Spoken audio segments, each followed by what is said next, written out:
Hi, it's Joy, and today I'm going to be watching Andor, Season 1, Episode 1, Kassa. I am so excited to finally get to watch this show. Originally, my plan was that I was going to react to it once a week as it came out. But I was so crazily busy when this show came out, and something had to give. And so I just thought, well, I'll push this show back. I'm watching Rebels, so I'm still watching Star Wars content. But the time has come. I finished Star Wars Rebels. I am going to be watching Andor. It'll be one a week. Because I would have been watching it as a currently airing show on my Patreon, I have kind of like two different models for how shows are released. And if a show is a currently airing show, then it gets put up unedited for the top two tiers of my my patrons, and then on YouTube it gets edited and it will go up on the same day as though it was currently airing. So I'm going to be doing that for Andor because that's what it would have been. And also on the Star Wars front, I will be starting the Bad Batch this weekend on Patreon. It'll be on YouTube because that one is not a currently airing show, although I know season 2 is about to start, but season 1 that will be on in 2 weeks on YouTube, but it'll be up on unedited on Patreon on this weekend. Waffling aside, I'm very excited to watch this show. I know people loved it. I feel like maybe I saw somewhere that it was darker, but as I always do, I do not look at anything. I do not look at, if I follow like reactors that I follow, if they've got Andor, I'm not looking at their thumbnail, I'm not looking at anything. I scroll. I don't know anything about this show, other than obviously it's about Cassian Andor from Rogue One, and I have seen Rogue One, but it was a very long time ago. I remember the plot, I remember the broad strokes of things. I did Google like a refresher on Rogue One before filming this reaction, and I read a original review of it, and then I read kind of like somebody's sort of summary of where things are right now, and it's sort of a reminder of who he's gonna be. But I was sort of considering rewatching it, but I've been really busy recently because I was ill, and so I got really behind on reacting. And I thought, well, given that the show is set obviously before Rogue One, given the tragic events of Rogue One, it's not as essential to have a really fresh memory of Rogue One going forward. So as always, if there is something that I will understand later or something that is a spoiler, don't tell me. But if there is something that you're like, oh, you missed that foreshadowing of XYZ in Rogue One, I'm always happy to hear that and to learn and to realise, oh my god, that's so cool, if I miss something. And as always, I am a big Star Wars fan, but I am not the biggest Star Wars fan, and I do not have an encyclopedic knowledge of Star Wars. So again, if there are references and things that are not spoilers that I miss, tell me, because I want to know. So yeah, without further ado, let's go. I always love a show that is kind of looking at the ordinary people within the wider world and the wider conflicts. I'm very excited for this. Right there. It's a hard look for a little thing like you. Yeah, he's not laughing now, is he? I wouldn't patronise There him. was a girl from Canary, but she left several months ago. Seriously. Boyfriend, husband. I'm looking for my sister. Whoever she is, she's not here. Are those idiots from the bar gonna follow him? It's their funeral if they do. Kid's not giving you his money. I'm not moving. I don't need any surprises. You're in for the surprise there. Nice. There we go. I tried to warn them. Tell me now! Get him up! Move! Oh god. Yep, I said it would be their funeral. He tried to grab you and he fell and he hit his head. You know, the minute you get to the police station or whatever, you tell the very different story, but that was still brutal. Not that they were very nice men, but yep. Desperate people making shitty decisions. At least he doesn't find murder particularly easy. Yet. Could have gone better. Oh, poor droid. Yes, droid. I'm always here for random droid interactions. Definitely feels like this droid was made out of a scrap heap, so this makes sense. War.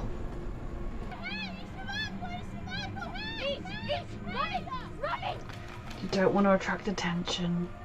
She told him sooner or later you were going to get yourself into trouble you couldn't talk your way out of. Then May have happened already. No. Can you make a lie for me?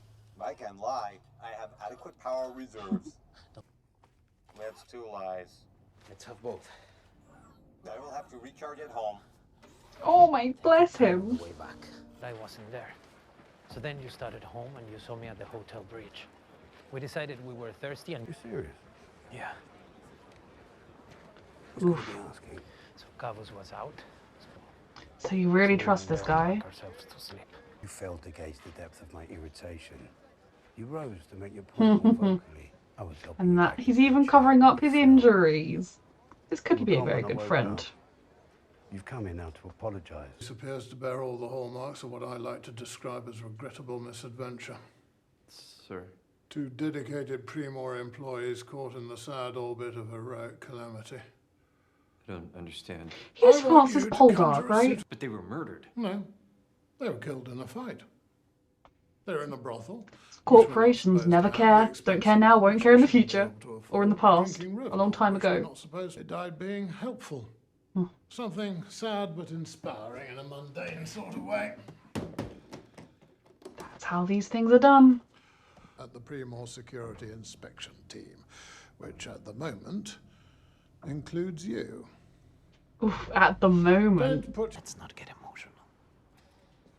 People getting by in this You're gonna awful need to world. No, plan- no, the answer's no. You don't even know what I'm about to suggest. I don't know what's more disturbing, the fact that our corporate borders are unprotected or your complacence about it. Find it. This Whatever guy's it is, dedicated to when his it job. went. You'd have to filter the... You let him talk you into this? The subject is money. I just ask you a question. He's definitely a desperate Since man, when just you take orders from Nurch? Don't answer. getting by, taking advantage of people where he can. Very nice to see you. He's just trying to get by in a desperate time.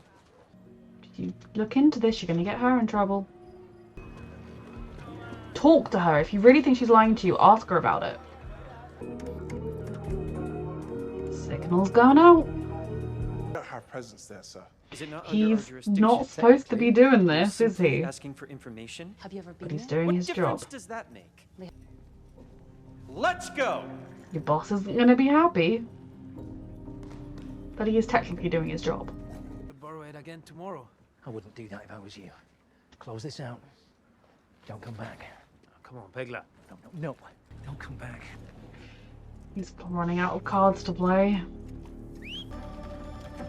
Are there no adults here? They'll die at some point. Oof, did they come back to find them gone? Nothing good is going to happen here. Okay, so that was a really good first episode. I definitely feel like the series is going to get even better because this was very much a foundationary setting the scene, kind of setting the events in motion and getting us to see what Cassian is like right now, a little bit of his past, and I think potentially they often release like 2 episodes at once to begin with, so maybe there was another episode that was sort of watched in one go. I will be watching it next week because I have a lot on my schedule, but I really enjoyed this. I love when you have a franchise, whether it's in book series, in TV show series, in films, when you have this kind of wider, epic, sweeping franchises with these amazing world building like Star Wars, and then you have all of these individual shows, whether it's The Mandalorian, which does touch on Jedi and things, but is also kind of just, you know, ordinary people, to Obi-Wan Kenobi, which is some of the central players running around, to this show, which is again just ordinary people. I love exploring these worlds and fleshing them out. And so even if the entire show was just mundane everyday life, and there were never particularly high stakes, I would love that. So I really enjoyed this episode, getting to see where he's like. Now, again, I don't have the most vivid memories of Rogue One, and honestly, if you really think that it will improve my enjoyment of this series to have rewatched Rogue One recently, tell me, and I will like have it on while I'm editing one day or something. Like, let me know. But from my memory of Rogue One and from the recap like that I read, that kind of was like what you need to know to watch this, he was very much a kind of cold-blooded killer. Like, obviously for the rebellion he was very loyal to it, but like he would kill.